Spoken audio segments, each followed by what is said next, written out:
Today, I'm giving you the insider knowledge on when to visit New Zealand so you can time your trip perfectly for the exact kind of visit you want. New Zealand is a small country, but its unique geography means its climate varies greatly from one part to another. This video will explore what to expect at different times of the year, how to make the most of your motorhome trip, and how to prepare for a motorhome trip during each season. If you find this video helpful, then subscribe for more New Zealand travel content. We spend a lot of time creating content to make your travels as easy as possible. So click on the bell to get notified. Now, let's get into it.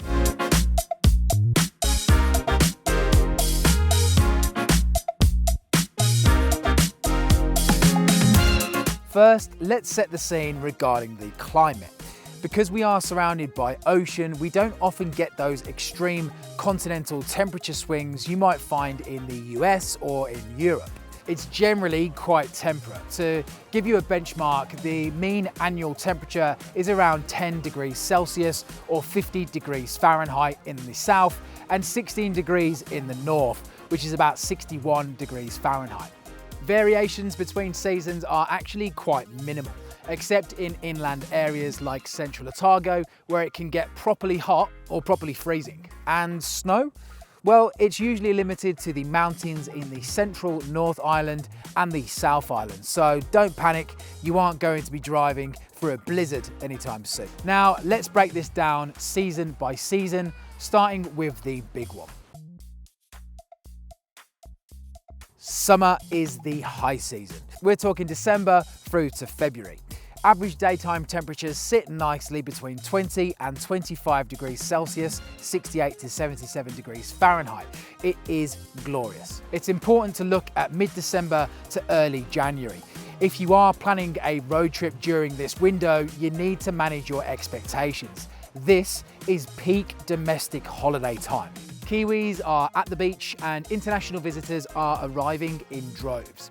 Holiday parks are likely to be booked out months in advance. And if you head to the big ticket items like Queenstown or the Church of the Good Shepherd in Tekapo or the Tongariro Crossing in the North Island, be prepared to share the view. It will be busy.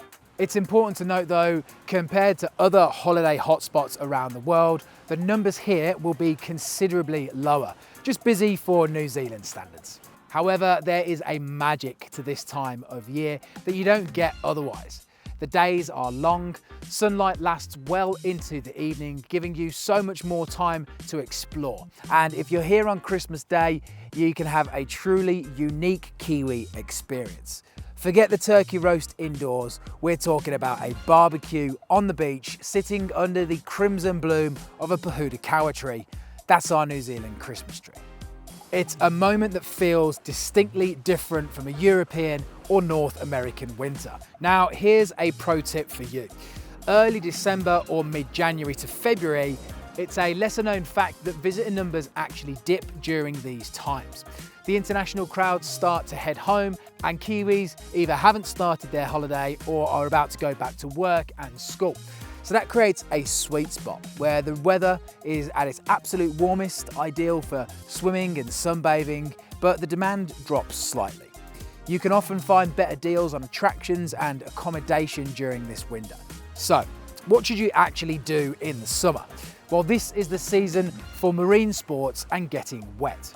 If you're in the North Island, the ocean is your playground. The water is warmer here. If you're into surfing, head to the Coromandel.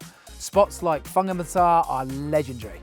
You can park up, grab a board and spend the day in the swell. If snorkeling and diving is your thing, this is the time to visit. The water clarity is great and it's really refreshing. The Poor Knights Islands is another must-do. Often recognised in the top 10 dive sites globally, the site is in the caldera of a once gigantic ancient volcano. Whether you decide to scuba dive or snorkel, there is a fee of course to get there, but it's worth it. If you prefer a location that's easier to access to get up close and personal with some local marine life, head to Goat Island. An hour north of Auckland, this marine reserve offers incredible snorkeling right off the beach. If you're into sailing, the Bay of Islands in the north is spectacular in February. The wind is warm, the islands are lush. It's the perfect time to be on deck. Summer is also festival season with a wide range of music and arts festivals across the country. There really is something for everyone. If you're in the South Island during summer, you have to go hiking. All the great walks are accessible. The Abel Tasman National Park is stunning. Golden sands, native bush and clear water. You can kayak the coast and then hike back. Yes, the lakes in the south are fresh. That's a polite way of saying cold.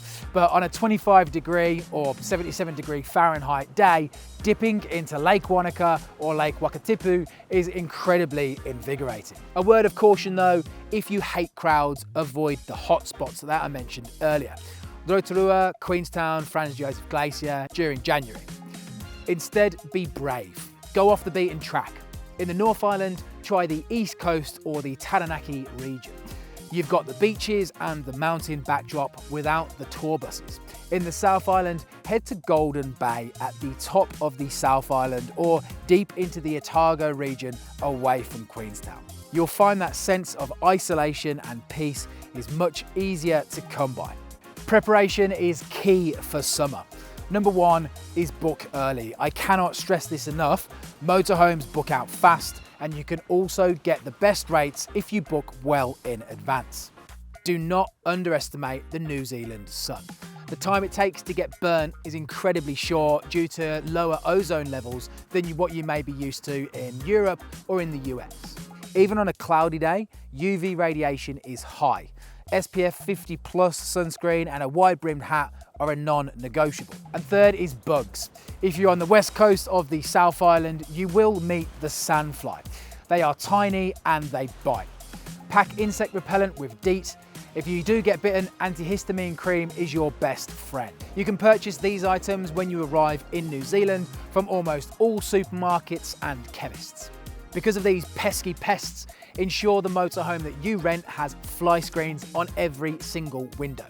This will allow you to feel the breeze without feeling the bites. Moving on to autumn or fall, as our American friends say, March through to May. This is the shoulder season.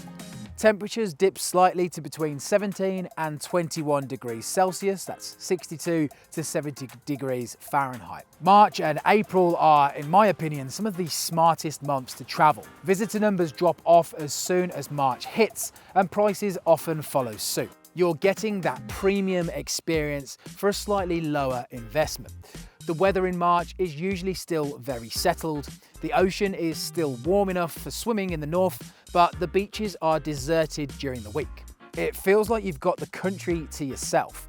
However, do keep an eye on Easter. It's a popular holiday for locals, so campgrounds will fill up for that long weekend. But once April rolls on, well, the air crisps up and the landscape transforms. So what are the best activities for autumn? In the South Island, this season is visually spectacular. We're filming this in early April to give you an idea of what it can look like. This is the time for leaf peeping. Central Otago is world famous for its autumn colours. The hillsides around Arrowtown and Lake Wanaka turn a brilliant gold and amber. If you're here in late autumn, check out the Arrowtown Autumn Festival. It's got parades, it's got gold panning championships and amazing food. It's a great way to mix with the locals. In Christchurch, take a punting tour on the Avon River under the falling leaves. It's incredibly romantic and peaceful. As the air gets a little cooler, hot pools become much more appealing.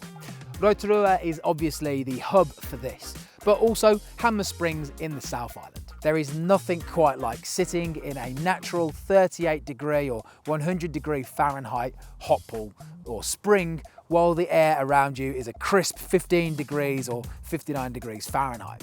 It's relaxing, it's healing, and it's a great way to unwind after driving. April and May are actually brilliant for hiking. It's not too hot, so you aren't sweating as soon as you step out of the vehicle, but the tracks are largely still snow-free. Preparing for autumn requires a bit of versatility. Pack layers. You might be in a t-shirt at 2 p.m. and a fleece jacket by 5 p.m. Also, remember that daylight saving ends in April.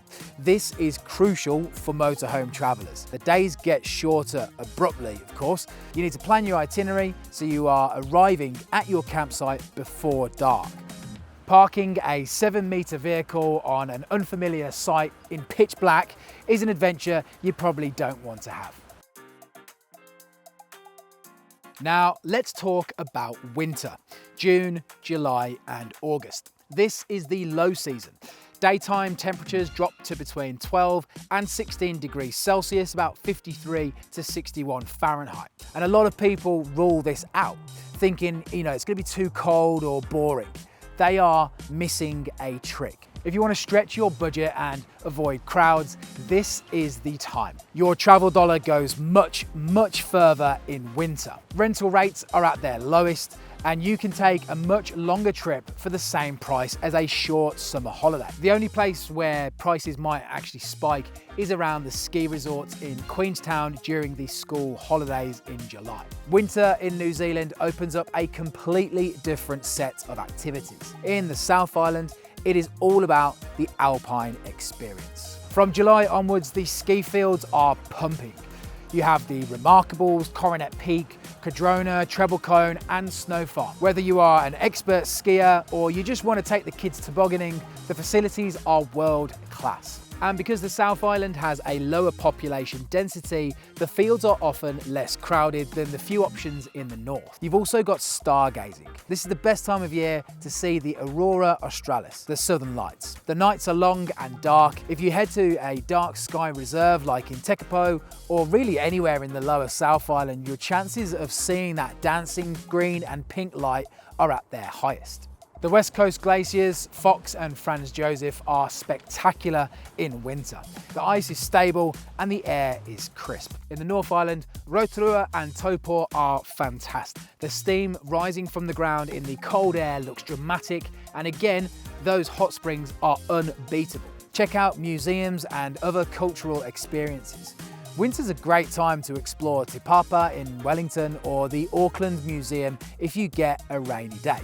Now, I have to be honest with you here, you need to prepare correctly for winter or you will be miserable. First of all, you've got to choose the right vehicle. Not all motorhomes are created equal. You cannot just rent a basic van in July. You need a vehicle that is fully winterized. This means double glazed windows, high grade insulation and a heating system that works even when you aren't plugged into mains power. At Wilderness, our German manufactured motorhomes are built for European winters, so they handle New Zealand conditions with ease.